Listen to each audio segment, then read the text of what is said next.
Bom dia! Hoje eu vim falar um pouquinho com vocês sobre a África. O continente africano está localizado, boa parte, no sul da Europa e ao sudeste da Península Arábica. Grandes partes de suas terras estão situadas nos trópicos de Câncer e Capricórnio. Os relevos predominantes no continente africano são os planaltos antigos, o planalto setentrional e o planalto centro-meridional. Os planaltos antigos são bem desgastados pela questão da chuva ou dos ventos que acaba desgastando, e ele é conhecido pelas paisagens naturais do continente. O planalto setentrional, ele ocupa um quarto desse continente, o continente africano, e é onde está localizado o famoso deserto do Saara. E por último, mas não menos importante, o planalto centro-meridional apresenta altitudes médias mais altas do que o planalto setentrional, com exceção das áreas da bacia do rio Congo e do deserto de Kalahari, até porque elas constituem duas altas depressões.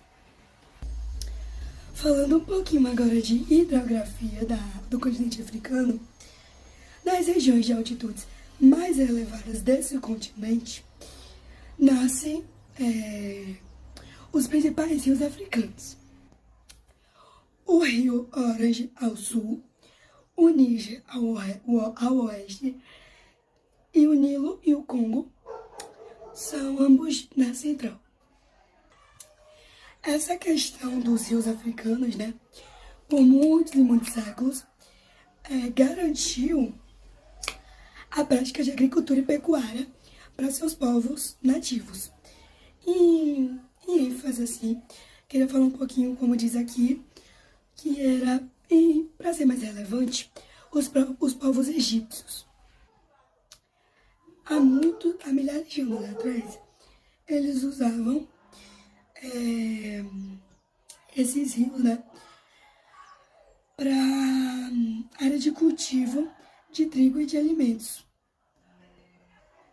Em específico, o rio Nilo, que é o maior do mundo em extensão. No extenso território africano, pode-se observar os seguintes climas: equatorial, tropical, semiárido, desértico e mediterrâneo. E em partes mais altas, o frio de montanhas. Agora, falando um pouquinho de questões ambientais, tem a desertificação, que é um fenômeno que se alastra pela África, resultando em desmatamento, degradação do solo, ocupação humana, essas coisas. E ela ocorre principalmente no Sahel, uma faixa que se estende por quilômetros ao sul do deserto do Saara. Durante a Conferência de Berlim, as potências europeias estabeleceram limites, e muitos desses limites não respeitou a população nativa daquele continente, porque agrupou grupos que não tinham nada a ver e muitos deles eram rivais. Em relação à exploração colonial, as potências europeias impulsionaram aos africanos o seu modo de vida, sua língua e sua estrutura administrativa. Contudo, é muito importante ressaltar que durante a invasão da África pelas potências europeias, ocorreu muitos movimentos de resistências. No final do século XIX, com a crescente das indústrias, a Europa precisava cada vez mais de matéria-prima, e com isso, elas expandiram seus domínios na África, caracterizando por uma corrida imperialista, que no caso seriam as disputas por territórios.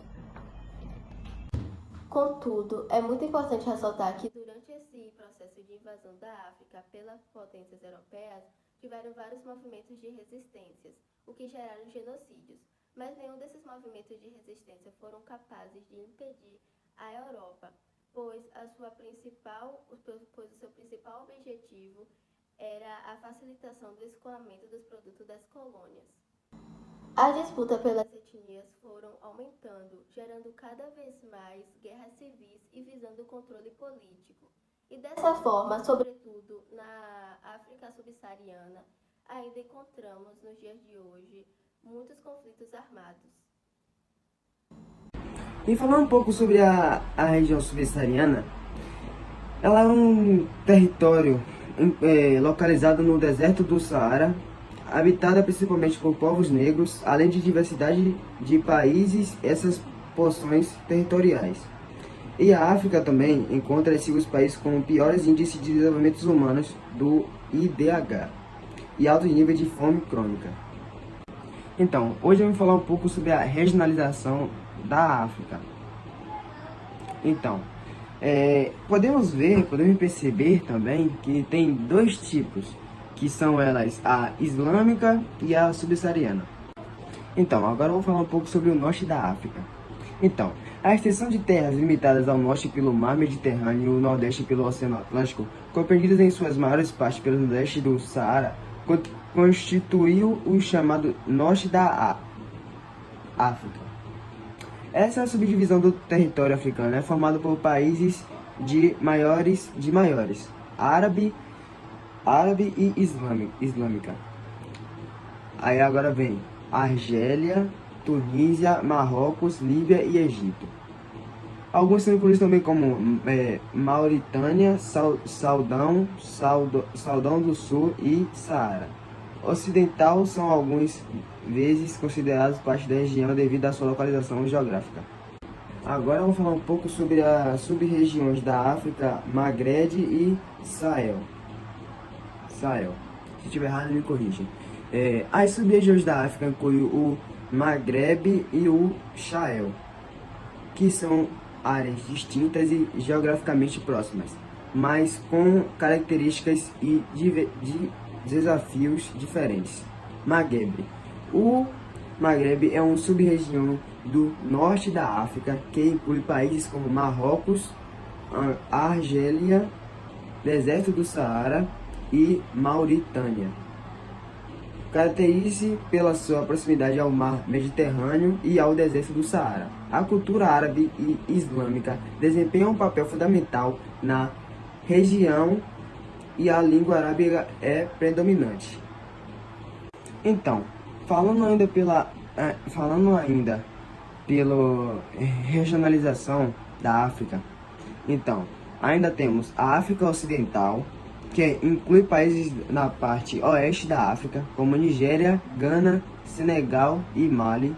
É uma região caracterizada por diversidades étnicas e cultural, e é parte integrante da Comunidade Econômica dos Estados da África Ocidental. Tem mais um também, que é chamado de África Central, composta por nações por centros da África, incluindo a República Democrática do Congo, República Centro-Africano e Gabão. É uma região rica em recursos naturais. E também tem outro tipo de sub-região, que é chamado de África Oriental. Abrange países do leste da África, como Quênia, Tanzânia, Etiópia e Somália. A África Oriental é caracterizada pela diversidade geográfica e faz parte da Comunidade da África Oriental. E ainda tem a África Austral. Esta região inclui países do sul da África, como África do Sul, Namíbia, Zâmbia e Angola. É uma região economicamente desenvolvida e rica em recursos naturais. Também faz parte da Comunidade para o Desenvolvimento da África Austral. Aí, falando um pouco mais também sobre a arte africana, incluindo esculturas e máscaras, é altamente valorizada na cena artística internacional. Além disso, a literatura africana, com autores como Chinua Achebe e Chimamanda Ngozi Adichie, é amplamente linda e científica. Vamos falar um pouco também sobre crescimento populacional. A taxa de crescimento populacional na África é uma das mais altas do mundo. Isso é resultado da alta taxa de natalidade, embora as taxas de fertilidade estejam começando a diminuir. a diminuir em alguns países.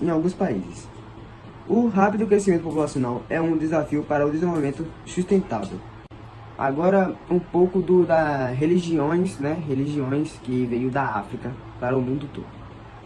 A África é o berço de diversas tradições religiosas, incluindo o cristianismo e islamismo, religiões indígenas e várias outras.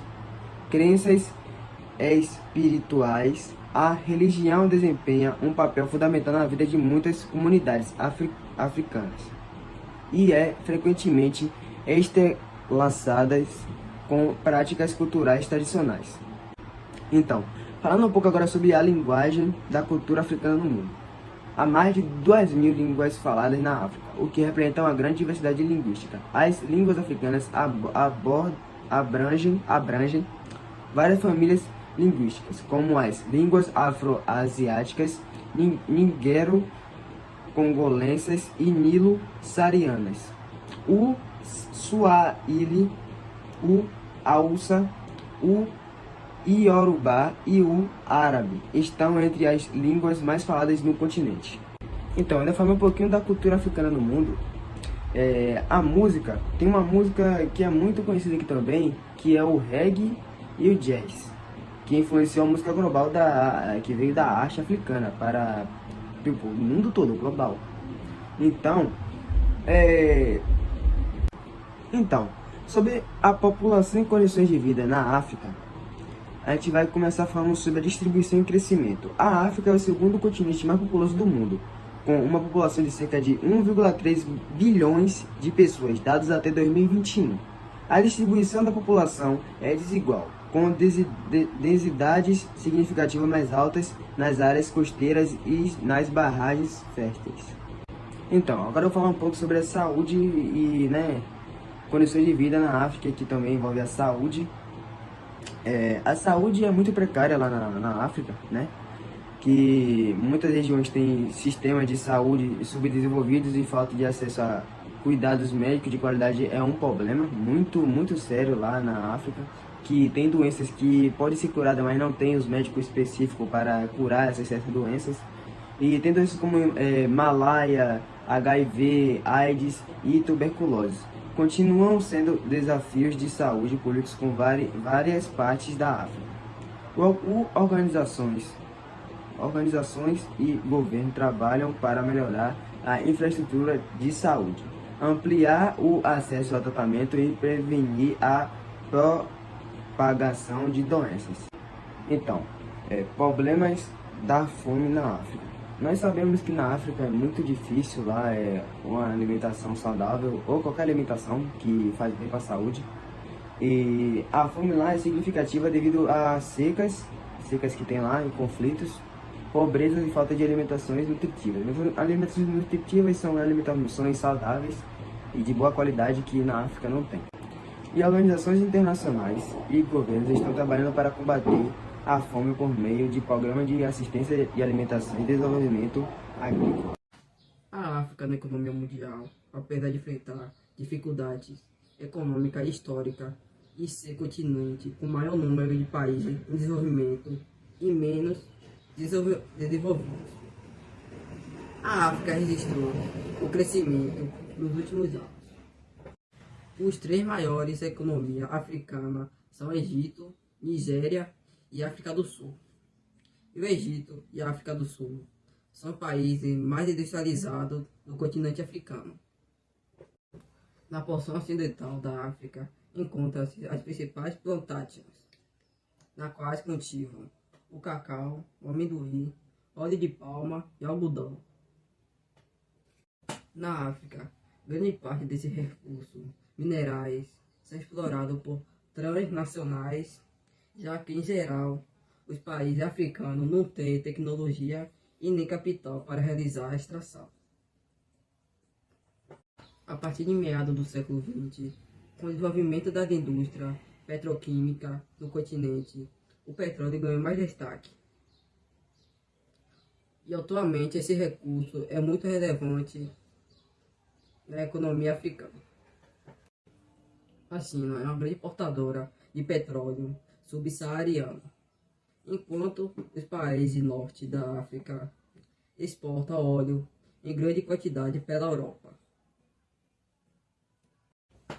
Na África, atualmente, as indústrias ocupam pouca mão de obra comparada com setores primário e terciário, e é responsável por menos de 10% de exportação na maioria dos países africanos.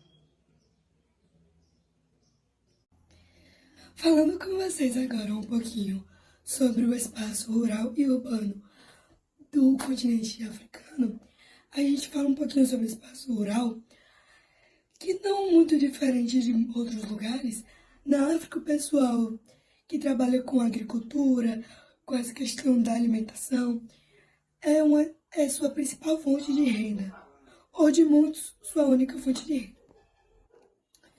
No século XIX, as metrópoles europeias instalaram nas colunas africanas um sistema de produção de gêneros tropicais ligados e voltados à exportação.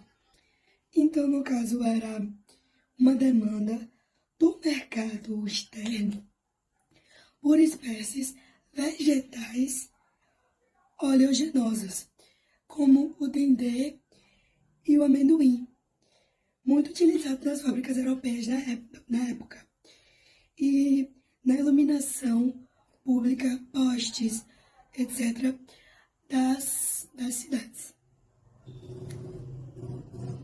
Sabemos que a fome é uma questão que faz a África ser conhecida, né?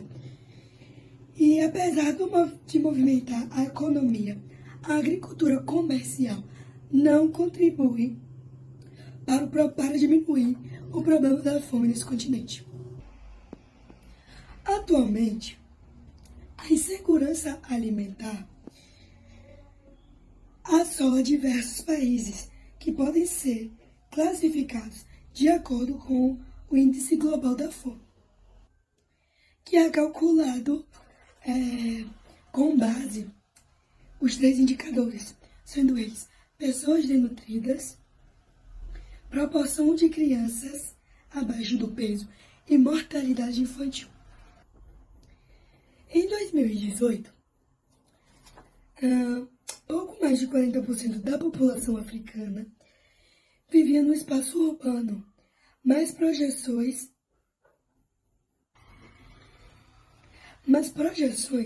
indicam que esse número subirá para aproximadamente 40% em 2050, que fará da África um continente urbano.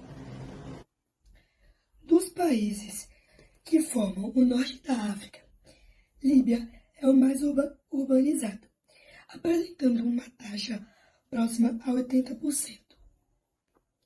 Já o Sudão, por sua vez, é o país menos urbanizado da região, com taxa de urbanização de 35%. Nas áreas urbanas do norte do continente, é considerável que boa parte do norte não tem acesso a saneamento básico, a escola, hospitais, transportes e nem lazer. No período da Guerra Fria, os Estados Unidos foi o principal parceiro econômico da África, e dessa forma eles estabeleceram acordos com os países menos desenvolvidos. Os Estados Unidos, nos últimos anos, têm exportado para a África platina, aviões, cereais e maquinários. Atualmente na África, existem relações entre os países ex-colonizadores e ex-colônias, e como por exemplo o Reino Unido, que mantém as suas influências em vários países africanos através da Commonwealth, que tem como seu principal objetivo promover democracia e os direitos humanos e garantir também o escoamento de produtos ingleses para o país que atua.